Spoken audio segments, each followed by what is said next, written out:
एक किला जिसने सदियों तक साम्राज्यों का उत्थान और पतन देखा। एक किला जिसकी अभेद्य दीवारें आज भी सादरी पर्वतमाला की ऊंचाइयों पर इतिहास की गवाही देती है। हजारों पर्यटक हर वर्ष यहां आते हैं, कोई इसकी स्थापत्य कला को देखने तो कोई मराठा इतिहास को जानने। लेकिन क्या सचमुच लोहगढ़ की पहचान केवल इतनी ही है, या फिर इन विशाल पत्थरों के बीच एक ऐसा इतिहास भी छिपा है जो किसी युद्ध, किसी राजा या किसी साम्राज्य से नहीं, बल्कि अहिंसा, साधना और आध्यात्मिक विरासत की कहानी सुनाता है। और आज हम आपको जैन फोकस चैनल की विशेष डॉक्यूमेंट्री सीरीज खंडरों में छिपा जैन धर्म 5वें एपिसोड में लेकर चल रहे हैं। हम आपको लोहगढ़ किले के उस अनछुए इतिहास से रूबरू कराएंगे जिसके बारे में बहुत कम लोग जानते हैं। एक ऐसा इतिहास जिसकी शुरुआत होती है केवल 2 शब्दों से, ड़मो अरिहंताड़म। आखिर किसने इन्हें इन चट्टानों पर अंकित किया? क्या लगभग 2300 वर्ष पहले लोहगढ़ का जैन धर्म से कोई संबंध था, या फिर ये केवल एक संयोग है? आइए इतिहास के उन पन्नों को पलटते हैं जो सदियों से इस किले की चट्टानों के बीच मौन खड़े हैं। महाराष्ट्र के पुणे जिले में सहस्त्रादी पर्वतमाला की ऊंचाइयों पर स्थित लोहगढ़ किला भारत के सबसे प्रसिद्ध पर्वतीय दुर्गों में गिना जाता है। लगभग 2000 वर्षों से भी अधिक समय के दौरान इस किले ने अनेक राजवंशों का उत्थान और पतन देखा। समय बदलता रहा, लेकिन यह किला इतिहास का मौन साक्षी बनकर खड़ा रहा। छत्रपति शिवाजी महाराज के समय भी इस किले का अत्यंत महत्वपूर्ण सामरिक स्थान था। लोहगढ़ ने मराठा इतिहास में भी अपनी अलग पहचान बनाई, लेकिन इस किले का एक ऐसा इतिहास भी है जो ना किसी युद्ध की कहानी कहता है और ना किसी विजय की। उसकी शुरुआत होती है इस किले की एक छोटी सी शैल गुफा से, जहां पत्थरों पर उकेरे गए कुछ शब्द आज भी इतिहास के सामने अनेक प्रश्न खड़े करते हैं।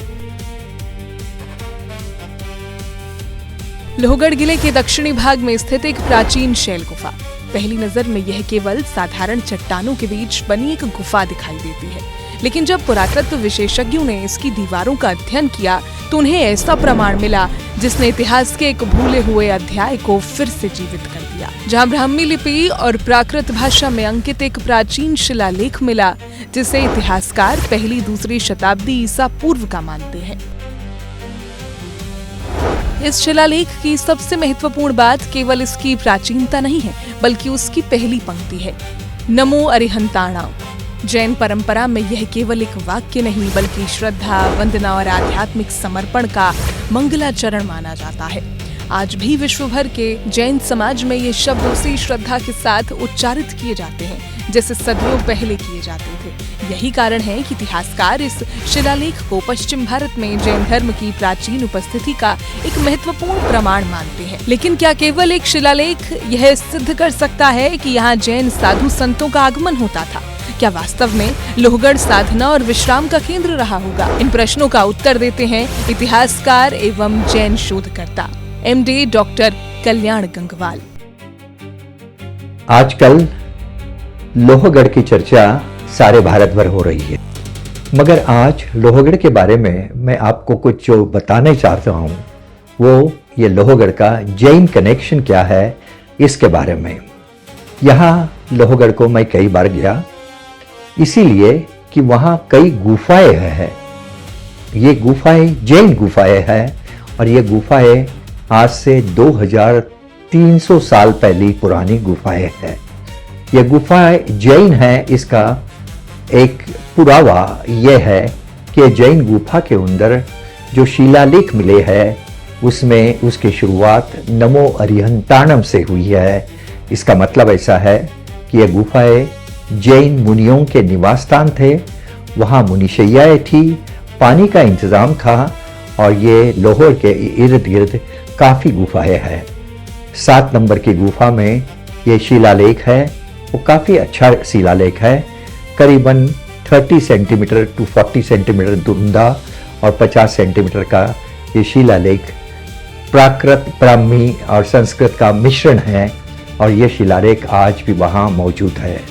डॉक्टर कल्याण गंगवाल के अनुसार यह कोई अनुमान या लोक कथा नहीं, बल्कि वर्षों के ऐतिहासिक अध्ययन और उपलब्ध अभिलेखों पर आधारित निष्कर्ष है। इतिहासकारों का मानना है कि उस समय लोहगढ़ क्षेत्र प्राचीन व्यापारिक मार्गों से जुड़ा हुआ था। ऐसे में लोहगढ़ की यह गुफा केवल एक आश्रय स्थल नहीं, बल्कि उस दौर की आध्यात्मिक गतिविधियों की मौन साक्षी भी रही होगी। पुरातत्व विभाग के पूना के डेक्कन कॉलेज के जो रिसर्चर है सांकलिया, डॉक्टर प्रधान, डॉक्टर शोभना रानडे, इन्होंने इसके बारे में रिसर्च किया है और ये सिद्ध कर दिया है। ये अंतर्राष्ट्रीय पेपर्स में भी आया है और ये दिखाता है कि इसी एरिया में हजारों सालों पहले जैन रहा करते थे। ऐसी एक गुफा पाले के पास है, जो यहाँ से वहाँ से करीबन 20-25 किलोमीटर में कामशेत की ओर है। वो पाले गुफा भी जैन मुनि का निवास है। वो अंदर भी मुनिशैया है, पत्थर की, पानी का सोर्स है और वहाँ एक अंदर रूम भी है जहाँ मुझे लगता है एक छोटी सी वेदी भी आज दिखती है। शायद वहाँ कोई मंदिर भी छोटा सा दिगंबर या मूर्ति भी वहाँ हो सकती है। यदि इस शिलालेख को केवल कुछ शब्दों का लेख मान लिया जाए तो शायद इसके वास्तविक महत्व को समझ पाना कठिन होगा। लेकिन जब इसे उस समय के इतिहास, व्यापारिक मार्गों और जैन परंपरा के संदर्भ में देखा जाता है तो यह केवल एक अभिलेख नहीं रहता, बल्कि महत्वपूर्ण ऐतिहासिक प्रमाण बन जाता है। यही कारण है कि पश्चिम भारत में जैन धर्म के प्रारंभिक प्रसार और उसके प्राचीन केंद्रों के अध्ययन में लोहगढ़ का यह शिलालेख विशेष महत्व रखता है। इतिहास केवल राजाओं और युद्धों से नहीं लिखा जाता। कई बार पत्थरों पर उकेरे गए कुछ शब्द पूरी सभ्यता का परिचय बन जाते हैं। लोहगढ़ की इन चट्टानों पर अंकित नमो अरिहंता नाम भी ऐसा ही एक संदेश है, जिसने समय की अनगिनत परतों को पार करते हुए आज तक अपनी पहचान बनाए रखी है। यही वह प्रमाण है जो लोहगढ़ के इतिहास को केवल एक सैन्य दुर्ग के रूप में नहीं, बल्कि एक ऐसी धरोहर के रूप में भी सामने लाता है कि ये जो एरिया है लोहगढ़ का एरिया, ये लोहगढ़ का किला करीबन 10वीं शताब्दी में बनाया गया है और यहाँ सातवाहन, शीलाधर, कदम्ब ऐसे बड़े बड़े डायनेस्टी ने राज किया है और इसके कई फॉलोअर, राष्ट्रकूट के ये फॉलोअर जैनी थे। ये सब ये दिखाता है कि ये लोहगढ़ का किला,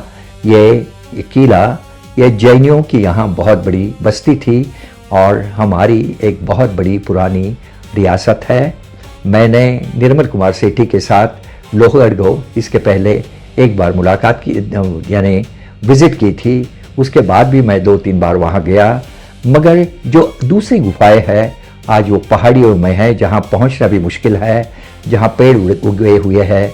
मगर मुझे लगता है कि जैनियों ने ये गुफाएं जरूर देखनी चाहिए, इसको विजिट करनी चाहिए, क्योंकि ये गुफाएं हमारी पुरानी रियासत जैनियों की दिखाती है। लोहगढ़ भले ही अपने सैन्य इतिहास और विभिन्न राजवंशों के शासन के लिए प्रसिद्ध रहा हो, लेकिन इसके भीतर आज भी जैन विरासत के महत्वपूर्ण प्रमाण सुरक्षित हैं। लगभग 2300 वर्ष पहले इस क्षेत्र में जैन संस्कृति, साधना और आध्यात्मिक गतिविधियों की उपस्थिति विद्यमान थी और यह भारत की प्राचीन जैन विरासत के उन मौन साक्ष्यों में भी शामिल है जो बिना कुछ कहे सदियों से अपनी कहानी सुनाते आ रहे हैं। इतिहास के तथ्यों के साथ एक बात स्पष्ट करना भी आवश्यक है। लोहगढ़ को इतिहास में जैन किला नहीं कहा जाता। यह मुख्य रूप से एक ऐतिहासिक पर्वतीय दुर्ग है जिसने अलग अलग राजवंशों और शासनकालों को देखा है। लेकिन इसी किले की शैल गुफा में प्राप्त ब्राह्मी लिपि का यह जैन शिलालेख इस बात का सशक्त प्रमाण है कि जैनी महाराष्ट्र में हजारों सालों से है और 2300 साल पहले तो हम जैनी यहाँ बड़ी मात्रा में थे। इसका ये पुरावा लोहगढ़ का किला हमें देता है, लोहगढ़ का किला हमें देता है। इसीलिए मैं जैन समाज को अपील करूंगा कि लोहगढ़ को, पाले को आप जरूर विजिट करिए। यहाँ बुद्धिज़्म और जैनिज़्म काफ़ी बड़ी मात्रा में सदियों से रहा है।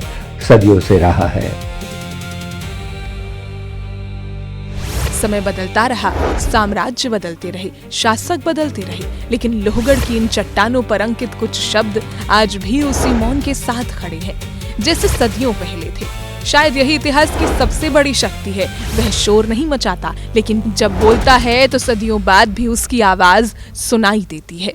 आज आपने देखा कि पुणे के पास स्थित लोहगढ़ किला केवल अपनी ऐतिहासिक भव्यता और मराठा विरासत के लिए ही नहीं जाना जाता, बल्कि इसकी शैल गुफा में अंकित रमोअरी हंताड़म का प्राचीन शिलालेख इस बात का भी साक्षी है कि इस दुर्ग का संबंध जैन धर्म की एक अत्यंत प्राचीन आध्यात्मिक परंपरा से रहा है। लेकिन हमारी ये खोज यही समाप्त नहीं होती, क्योंकि भारत की धरती पर आज भी ऐसे अनेक किले, गुफाएं और खंडर मौजूद हैं जिनकी दीवारों में जैन इतिहास के अनकहे अध्याय अब भी छिपे हुए हैं। अगले एपिसोड में हम आपको ले चलेंगे एक ऐसे प्राचीन स्थल पर जहां इतिहास की परतें हटते ही जैन धर्म से जुड़ा एक और चौंकाने वाला प्रमाण सामने आता है। तब तक हम ढूंढ रहे हैं खंडरों में छिपा जैन धर्म। जय जिनेंद्र।